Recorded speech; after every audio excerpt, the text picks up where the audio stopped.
What is going on, everyone? Welcome back. Today we're going to continue my exploration of the Assassin's Creed series, and we're doing Assassin's Creed 3, which is it's pretty cool. You know, it's set in kind of the revolutionary period, and you get to kind of like witness U.S. history happen in this kind of, you know, sci-fi aspect, and it's really weird how they kind of work things in to like our history here in the U.S., and I think it's like pretty cool. It's very interesting. So without further ado, let's take a look at it. Okay, so here we go. Assassin's Creed 3. I believe this came out in 2010, 2011-ish. You know, several years after Assassin's Creed 2 and all its sequels happened. Okay, so this game is set in the revolutionary era of America. As you can see, our young assassin here is named Connor Kenway, who is actually conceived of an Englishman and a Native American Mohawk Indian. So now we have a Native American assassin, which is, I think it's pretty fucking cool. Like, it's totally out of the box. Wait, I forget how to run. Oh, okay, here we go. Totally out of the box idea. We now have a Native American. So at first we had like a Muslim assassin, which is Altair. We had Ezio Auditore, which was an Italian Renaissance man. Now we have a Native American, which is like fucking cool because, like, I mean, like running through the trees and shit, and like, you know, jumping down and like killing like redcoat soldiers and shit. Like, it's fucking awesome. Okay, so a lot like Assassin's Creed 2, we have this homestead, kind of like the villa of Montegrioni in, you know, that game. So if we go in here, interestingly enough, we kind of have like a similar like farming system. It's not exactly the same, but, you know, we have a book and shit. You know, you can go in here and you have, you know, all your profits and stuff, and in your completion, you got stockpile, trading. So here we go. We can send convoy. So like it's kind of like, okay, so like here we're gonna trade a cougar pelt. We send it with who's the best guy? Okay, so his risk is 10, and it'll take him 12 minutes to deliver this good. So yada yada yada, send the convoy, and we can track it. And this is kind of like, I honestly don't even do it because it's a complete waste of time. I mean, if you literally walk through the street and rob people, it's like so much easier. Like, it's, if you want to stockpile money, like, you could do that. People do that, but it's pointless, to be honest. And money's actually very hard to come by in this game for some reason. It's a lot harder than, you know, Assassin's Creed 2, where I was racking up like, you know, 300,000 in currency. We'll go down here. This is our secret assassin compound,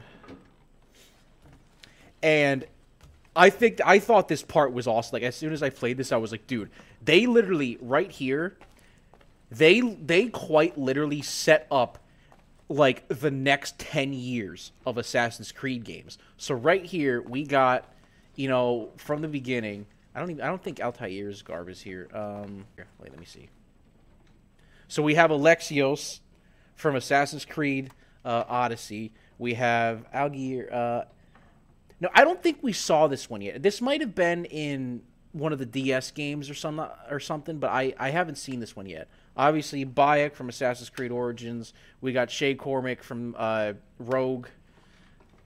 Everybody's favorite, Ezio Auditore. Jacob Fry from Syndicate. Captain Edward Kenway, who is actually Connor's grandfather, strangely enough, from Assassin's Creed 4 Black Flag. And then we have Arno Dorian of Assassin's Creed Unity, which is kind of a shitty game, but the more I begin to play it, because initially it was, you know, riddled with bugs. It's since been patched, and it's actually kind of fun. And we'll eventually cover that one.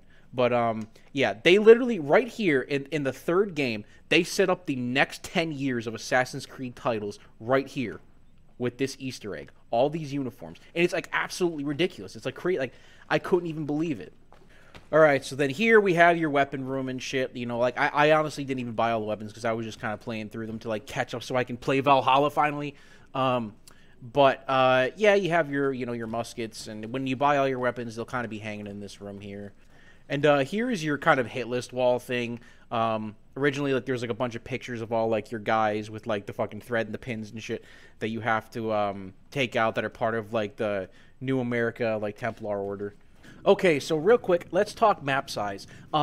Map size has it kind of, it's improved decently. So now, we're looking at like this whole region of like, the original settlements of North America. So we have New York, we have Boston, we have I think this is like the wilderness where like New Hampshire, Vermont kind of is located in that general area. And then up here we have the Davenport homestead. I think like this is like Maine up here or some shit. But yeah, and like when you zoom in on these areas, man, it's like we have it's like pretty decent size in some areas. But I think Boston is like the crown jewel of this game, because like when you're like walking through it with like the redcoats are walking by and shit, like when the revolution is still going on in the game, like it's just like it's one of the most immersive like historical experiences I've had in like a video game, and it's very, very cool. So and here the frontier, so this is one of the highly touted parts of the game.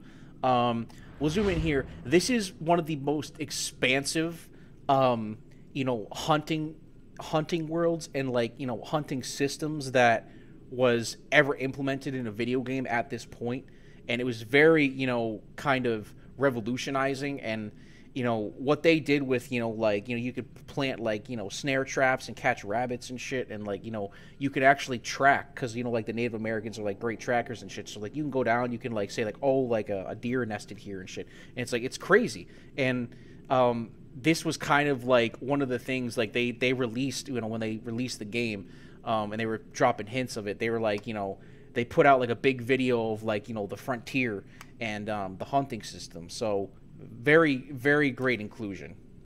Now, one of the coolest parts of this game right here is like the new wilderness climbing system. So as you'll see right here, you can travel through this entire area through the trees, like literally the entire area. You boom, swing around the tree right there, and you can now hop into Y intersections, whereas into the older games, it had to be a flat plane, and you could only climb straight up. You couldn't climb around corners. You couldn't climb, through like, triangles or wedges. Now you can do that. And we'll get up into this little tree stand right here. Looks like a hunting stand. See if we can hop down here onto that. Yep, well, we can. Okay.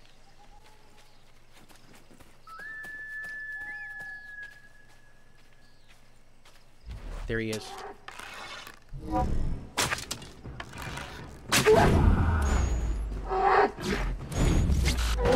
Oh shit. Oh, he got angry. We got him. So yeah, another cool inclusion. The animals, they don't just like, get hunted. They will, attack you as well. So another cool addition. Boom, we skin the animal, we get pelts and skins that we can trade and make money for. Or, I mean, you actually need them to, like, craft, like, your pouches and all that shit, and, like, all your, like, character add-ons and all that stuff. And another thing we'll notice is the fast travel system. We now don't have to go to a fast travel vendor to fast travel. We can do it from the map screen. Thank God. Thank you, Ubisoft, for doing this. I literally could not stand that shit anymore. Like, it was just, it made so much sense to do this. Here we are. So I think here we are in Boston in 1778. This is after the revolution has ended. Obviously we don't usually, these would have been like British troops and shit marching, but now we obviously have like the militia and shit, and the Minutemen. Fucking pig. I think it's cool, yeah, how they just have like animals roaming the streets, because that literally was like, there was literally like stray dogs and just stray animals roaming the streets of Boston. It was actually a very dirty city, and And I think it still kind of is, actually. You know, I have a couple friends from Boston, and they say, like, there's, like, trash all over the place. Like, all over the place in Boston. But, I don't know. Let's see here. We're actually going to talk combat now, because we're going to take out, yeah, our trusty assassin-themed tomahawk. Because we're in Indian and we use tomahawks. So these guys are obviously guarding something that they don't want us to get. So let's go fuck them up.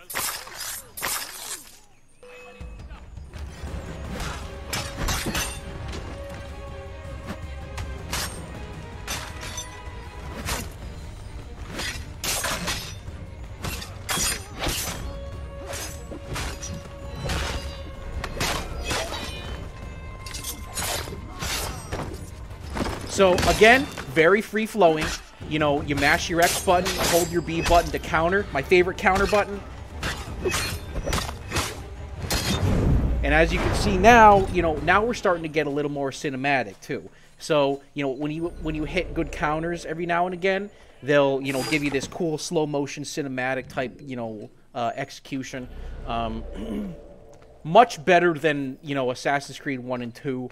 They really kind of started to perfect it at this point. And I believe the game is the next game, Assassin's Creed 4, where it's absolutely the most perfect system. Okay, so here we saw this in the beginning. This is kind of where they start to set the stage for Assassin's Creed 4 Black Flag, and they introduce the naval system. So this is kind of like one of the fan favorite parts of the next game, and we're not going to explore it here. We're going to explore it in the next game. But essentially, you know, you can upgrade your ship. You can do kind of little like naval contracts, and you just, you know, you're like blowing up ships and stuff with the cannons and all that. And this system is carried through, you know, Assassin's Creed 4, Assassin's Creed Rogue. It pops up a little bit in Origins, and it's absolutely present and perfected in Odyssey. It's pretty much how you get around Greece, which is awesome, and like the big Spartan ships with the oars and shit. And yeah, I mean, like, it's a very rudimentary in this, and it's kind of similar, but 4 is definitely the money, like the big money picture right there that you know, they kind of perfected it. All right, so now we're going to do probably one of my favorite parts of the game, one of the most cinematic parts of the game, that if you watch the trailer, you'll kind of see some of this in the trailer. We're going to do the Battle of Bunker Hill, obviously. This is probably my favorite assassination, which is awesome. So we're going to do this one. This is after Boston is bombed from the harbor, from the British.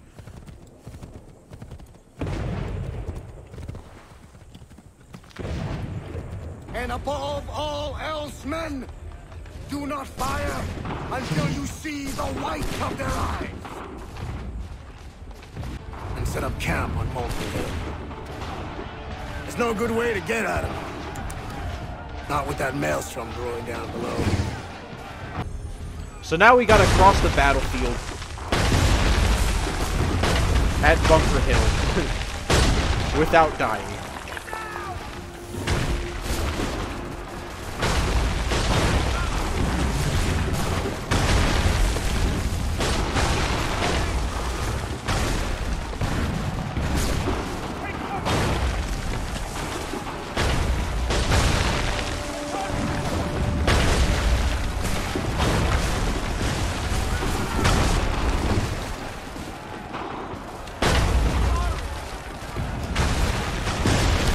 So you actually have to wait for the volleys.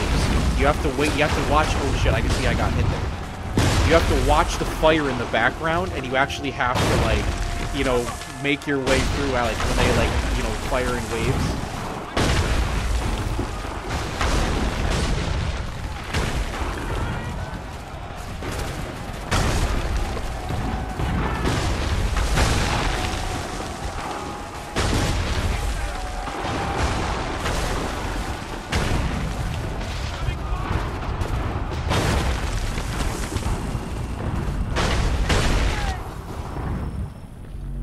Okay, so I made it across. Took some damage, but that's fine. Don't care.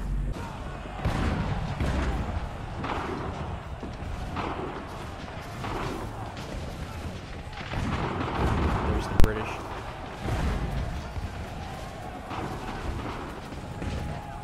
We're literally just gonna make a run for it. And this is one of those games where, like, you know, they start implementing the rock climbing as well, I should mention. Which is, like, it kind of eventually leads to you being able to climb absolutely anything. Like, so when you get to, like, Odyssey or Origins, you're gonna notice, like, you can literally climb anything and everything eventually. Like, and it's such a great climbing system.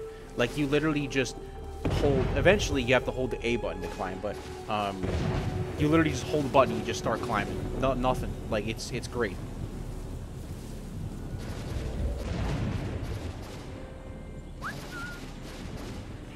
Let's get this guy.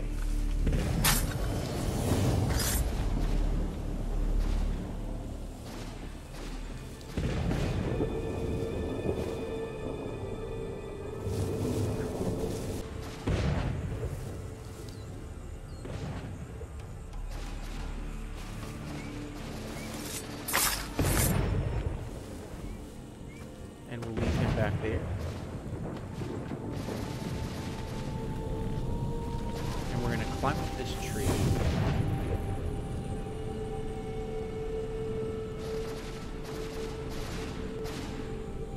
That's him right up there on his horse. So we're gonna jump over here.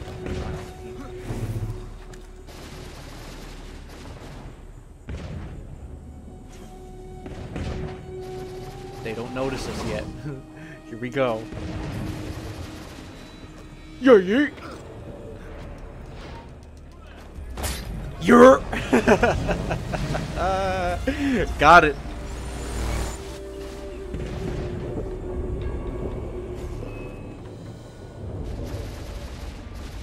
And then we have our traditional, you know, reconcile with the dead before to protect Adams and Hancock and those they serve. You meant to kill them. And that's pretty much it for Assassin's Creed 3, folks. Pretty cool. Third game in the series, came out 2010. Definitely recommend playing it if you love, you know, American history or just history in general. I thought it was, you know, a great exploration of, like, a sci-fi, you know, what would happen if, you know, type of thing. So yeah, very, very, very cool. Okay, so opinion time. What do I think? You know, as a last kind of entry in, like, the, you know, original story, because I'll tell you, this is the last Desmond Miles game with a modern day story that takes place in the background of all the historical stuff. I think it's a great kind of wrap up for the initial plot, but then the plot widens and they really just kind of start to branch out. And then that's, like, you know, all those, you know, Easter eggs that I showed you that literally set up the next 10 years of the franchise, they're all right there for you to see. They branch out in every which direction and exploring all these, you know, expansions, all these, you know, parts of history. And they just weave in the, you know, Assassin's Brotherhood and the Templar, you know, centuries-long wars into these, you know, pretty much timelines of history. And it's crazy because, like, I mean, in this game, you actually get to meet, like, George Washington and all that shit. And, like, it's kind of this reoccurring theme where all these assassins get tied up in, like, all these, like, literally, you know, all these, like, incredibly, like, historical, like, you know, world-changing events. And this game was probably one of my favorite historically, only because, like, you know, I love U.S. history. But then, you know, Black Flag is probably, like, my next favorite behind Assassin's Creed 2. Like, that was, like, Black Flag is number 4 for me. But I'm going to give this game probably, like, a 9. I'll probably give it a 9 out of 10. Because it's not as good as, you know, Black Flag or Assassin's Creed 2, but it's still there in the neighborhood of, like, you know, one of the best in the series, I believe. This is where they started to get everything right. They put in a lot to do. While there are no necessarily side activities or side quests, they kind of, like, did away with those because they weren't, like, they weren't really, like I said, you can't really call them, side quests or side missions yet, because they're literally just these little, like, okay, you go and you kill someone that's, like, 100 feet away from you, and that's it. Like, in the quests, when you get to like the modern games, you know, Origins, Odyssey, Valhalla, these quest lines will literally take you like weeks to complete some of them.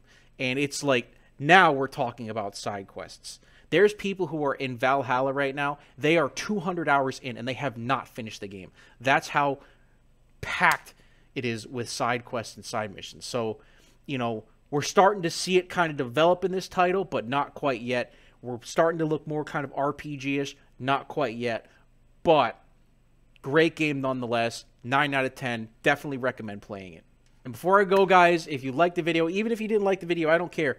Just give me a like. If you're on Facebook, hit the follow button. If you're on YouTube, hit the subscribe button. I really appreciate all the support, all the following. It's been crazy, all this, you know, support and, you know, people messaging me that I haven't talked to in years saying like, yo, this is awesome. Like, I really appreciate it, guys. You don't have any idea how great it is. I've always wanted to do this. So thank you again and have a good one.